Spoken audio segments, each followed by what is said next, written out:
It's hard to prevent a home invasion when faced with a determined criminal, especially one who has studied his victim. But homeowners with a plan can turn the tables on the best of invaders. This family had a plan. Look, listen, and learn. Stop the Threat starts now.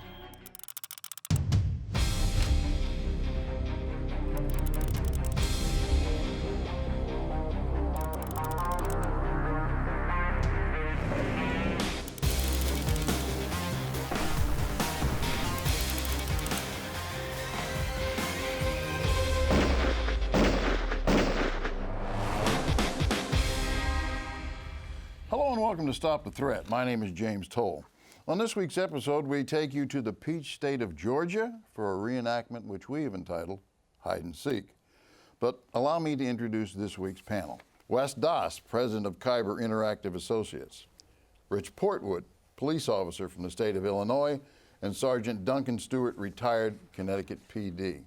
Now, Wes, let me ask you this before we get started. I know that you do a tour. Catch us up on the tour. It's the annual Light, Sights, and Lasers U.S. tour. The current tour, we're hitting 20 locations in 11 months, with some new locations coming up this next year, changing us from strictly law enforcement entities to a number of commercial locations this year. Do you go overseas at all? Not on the tour, we don't. My company, we teach overseas, but the tour it's really structured here for the market in the United States. You know, some people have asked me whether or not you have non-law enforcement people attend any of your classes, and I don't have an answer. We have had, and this current tour we will. The problem is that it's a very short experience. It's 4 hours in the classroom and then 4 hours on the range. And it's not a basic class. I'm having a difficult time in vetting some of our students, and because you literally hit the ground running in that 4 hour time frame. But with us on some of the commercial facilities that we're at, we're attracting the right civilian students, those that are into training or involved in the law enforcement or military training world. And it's so far so good. We've had good experience. So if you're not law enforcement then and you want to become part of that class, you need to have, explain that a little bit more to me, because I get that question a lot. Sure. You need to have a reasonable to intermediate to advanced background with firearms. You need to come out. We're not going to be covering any fundamentals that are, because it's only 4 hours long. I've got a class with maybe 30, 40, sometimes 50, 60 people on a range, and if I have one person that has never worked out of the holster, that never fired the rifle they brought, they really aren't that competent with the handgun they've got, then in that 4 hour time frame, we spend a lot of time with that one individual, and it kind of ruins the program for everybody else. Is there a lot of interaction between law enforcement and non-law enforcement, or is this class pretty regimented in that we're going to do this, accomplish this, and let's go do it? There's a tremendous amount of interaction between all the participants, and we've had everybody from federal law enforcement to military to civilian trainers that are involved in that realm, and local and state law enforcement. Okay. The other email that I did receive was, how difficult is it for you to move equipment around the country? Because you move a lot of equipment, right? Oh, absolutely. What do you take? Oh, everything you would operate a range with. And if timers, targets, do you take those kinds of things? Well, we have a sponsor that ships targets, but mostly it's personal range gear plus the training tools, the various rifles and pistols and whatnot that we use on the class. If anyone wants to get involved with this, who would they contact and where? As far as the tour?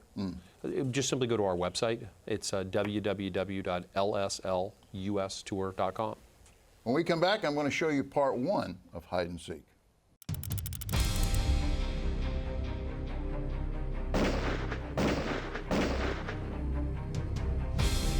Welcome back, viewers. Before I show you part 1, though, I would like to give you a few stats that I looked up. According to the United States Department of Justice, 38% of assaults and 60% of rapes occur during a home invasion. 1 of every 5 homes will experience a break-in or a home invasion, and that's over 2 million homes statistically. There are about 8,000 homes per day that experience a home invasion, and that includes Canada. Watch part 1.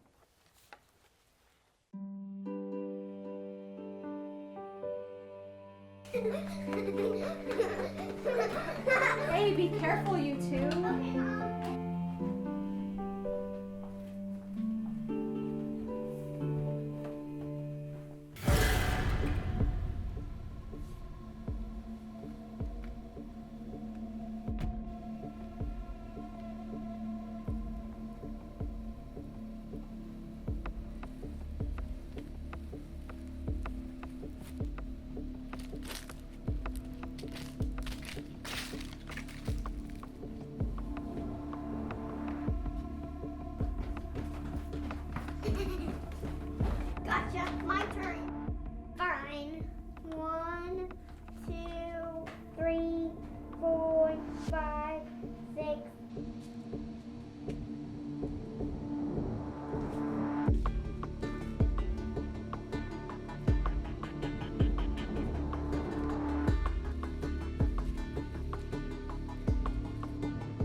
Were you expecting any workmen at the house today? No, there's not. I'll call the police. You know what to do. Get the girls and hide. The police are on their way. Right. Girls, upstairs, right now. What's wrong, Mom?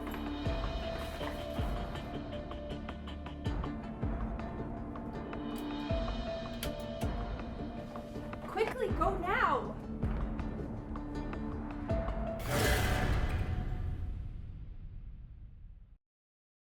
Okay, Sergeant, I saw you taking some notes there, but let me just start with this. Do you call your husband first? Is that the proper way to go here? Maybe in this case, because I mean, you didn't have somebody crash in the front door, break it. You said, was there a workman? You had somebody outside. You didn't breach that threshold at that point. So maybe it wouldn't be out of the ordinary. Because every time something goes bump, you can't call 911 either. Because the cops are going to be sick of coming there. Well, I'm not sure what you mean by a workman, but my dad's a retired electrician, and he never went to work wearing track pants and a sweatshirt. Yeah. Good point. Wes? Hang up right now and call 911. I mean, we all know there's shortcomings in the 911 systems, and you're going to call your husband to see if the workman's coming or not, and then default it to him to call 911. I mean, you put a lot of margin of error in there, and you've also got another time delay. You've added another step to this process. Okay, all right. You're not comfortable with that, No, are I'm you? not, because it's real easy to overreact, and especially if you live in let's say a larger jurisdiction. It's every time a situation like that happens, you can do that once or twice.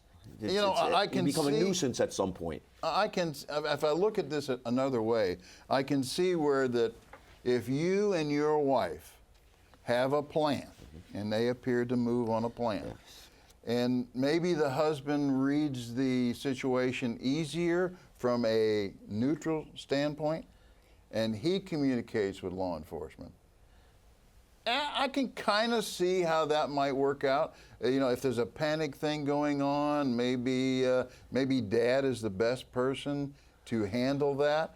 I'm not really in favor of that call. I'm in favor of the 911 call because nobody should be in my backyard. I'm going with you on that. Nobody should be in my backyard dressed like. If he's a workman, why isn't he knocking on the door? I mean, that's my first impression. Give me another one from you. No, I mean, I'm just trying to not overreact in this situation. Again, if this guy, attempted, if he had grabbed the doorknob and twisted, if he looked like he was trying to get in, I'd be a little more, willing to say, well, let's immediately call 911. But they did have a pretty good plan, and the other side of that coin, to maybe agree with Rich a little bit here, is that, it would be probably in everybody's best interest if she was on the phone too. Because if you get to the point where you are going to call 911, you want that open line of communication to let the other, the dispatch on the other end know what's going on. Yeah, everybody should be on the phone, and the phone should be open all the Yeah. time. I'm perfectly comfortable with that. And in fact, there will probably be more reasons soon to discuss that kind of result. But I do like the fact that she made a call. Right. We'll be right back, and I'll show you part two.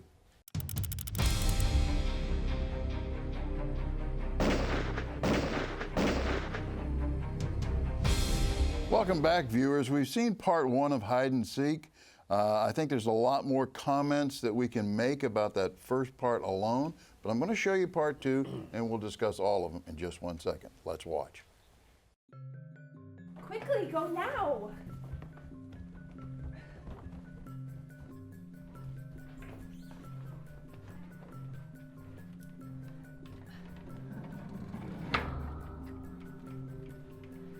Okay, go up there. Go.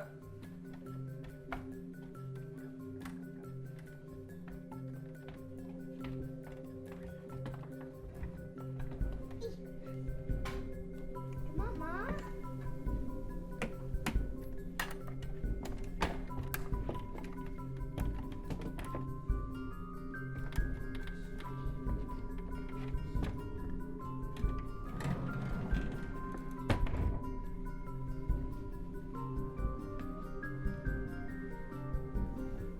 Mom, what's going on? There's a man trying to break into our house.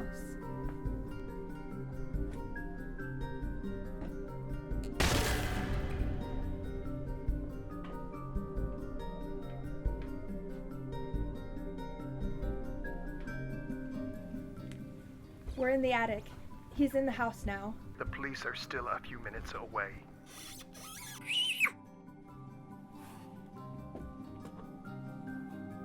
Shh. It's gonna be okay, sweetie. We're gonna stick to the plan. The police are on the way.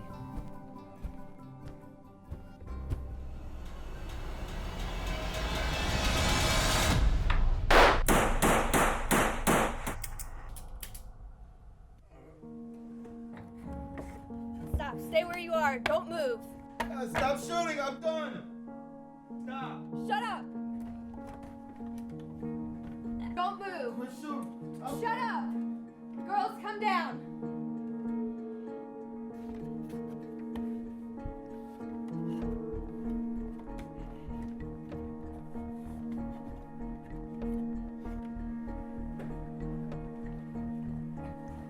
Don't move. I shot him. Tell them that we're next door.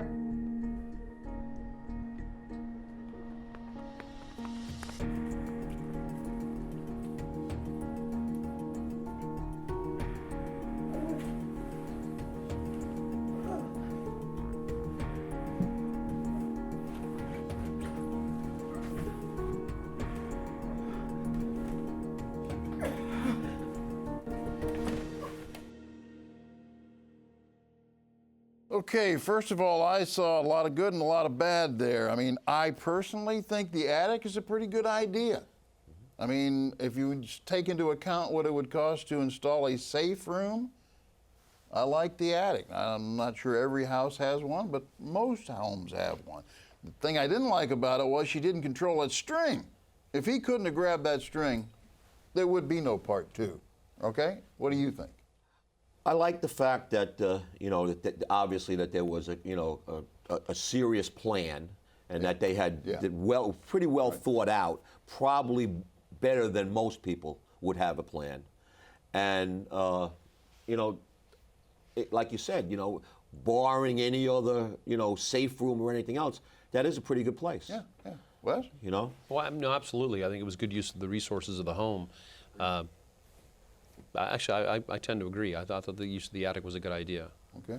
Yeah, I love the attic. It's just that, for me, I kind of wonder how quickly can you gain access to the attic if you have to go upstairs, you pull the string down, you have to unfold the ladder, and then once you get the kids up, you've got to fumble around to get the ladder back together and then bring that up. It's going to take a little bit of time. So if this guy had really tried to storm the house, I don't think they could have gotten in there quickly and safely. Right. But then the scenario might have unfolded differently too. Yeah. Because the one thing that she did pretty well right away was, whether we liked the idea of calling the husband or not, she did make a phone call. She did access the weapon. She did look at the she herded up the kids. She did a lot of things right. Yeah. And again, certainly pre-planned. Yeah. Yeah, I think most importantly, as far as I'm concerned, is that they had a plan. Okay, they'd had a plan. They stuck to the plan, right, wrong, or indifferent. They had a plan. They stuck to the plan. If you're going to have a plan, stick to the plan. Did I say that twice? I meant to.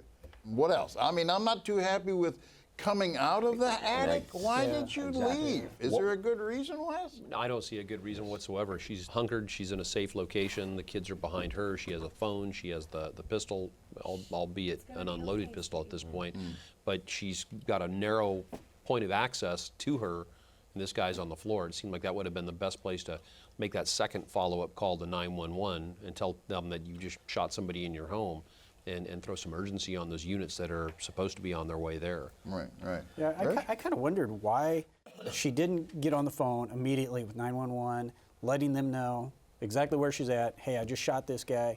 And it just astounded me that she's willing to take her two little girls down past this guy when he's, at the end, he's getting up and moving. Well, so it he may could have have been grabbed the scenario them. itself, the way it was televised, but I mean, it even looked in the role-playing scenario that she left the phone up there when she came down the stairs and ran off.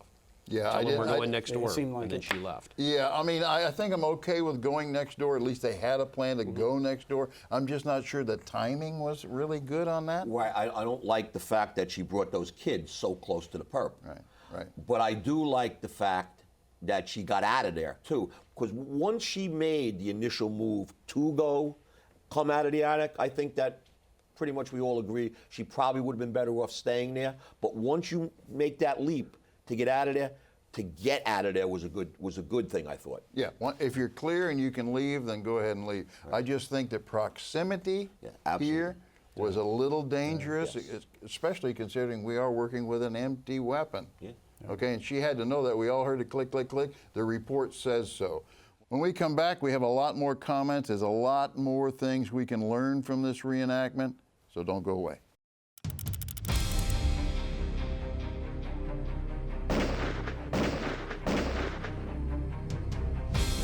Welcome back. There was a lot that we didn't say, and I'd like to add more to that. If you'd like to join us on social media and add your comments, we welcome that. But let's just skip ahead a minute. What do you have to have in a safe room? What do you need up there? If you're going to be in the attic, or you have a safe room, but for the most of us, and we're using the attic, well, what do you have to have up there? I think a secure line of communication would be an essential part. Yes, I think beyond the cell phone. I think you ought to have a hard phone up there. My personal opinion, of course. Be nice, but maybe somewhat impractical unless if you have a dedicated safe room in a house, that would be one of the things you probably want to do. But I think they made the best of what they had here. Mm-hmm. For me, concealment or better cover would be. But the one thing that I did like about the attic was, she basically put the perp in the funnel of death. I mean, there was no way that there was no way he's getting to her or those kids without her seeing him and being able to do what she had to do. So I would go one step further then, maybe extra ammunition? Yeah, huh? Absolutely. What do you think, Wes? Well, absolutely. Well, and to say a hard line, that might be less practical these days because everything's going digital.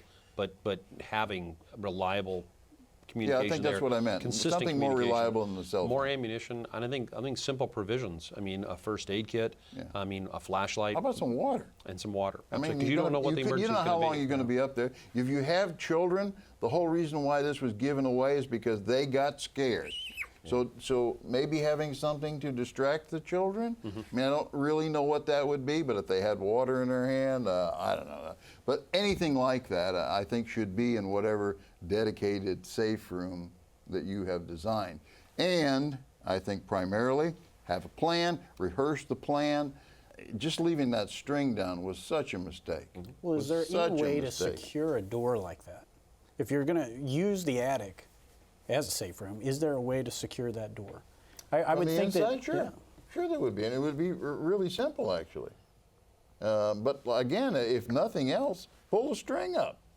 I mean, you don't really need to have it hanging down there. If without that string, I mean, we have to figure, he didn't come in there to murder people, all right? I'm just, on this scenario, okay, he did not come in there to murder people. He probably came in there to steal things. So you're not going to prevent anyone who is destined to come after your life, but people who are just coming into your home to take you of whatever they can are looking to do this. They don't want to spend a lot of time chasing you around, right? Yeah. What are the stats on that? Well, they want money, jewelry, electronics, guns, stuff that's easily disposable, that you can take out and either trade or sell easily and quickly. Right. Viewers, we're going to have to run. I'd like to leave you with a few things. A good plan is a plan that covers contingencies. A great plan is a plan that covers every contingency. We tried to supply you with contingencies. If you have more things that you could add to this, see me on social media. We can discuss this further. I do want to hear from you. See you again next week. Be safe, be trained, be alert.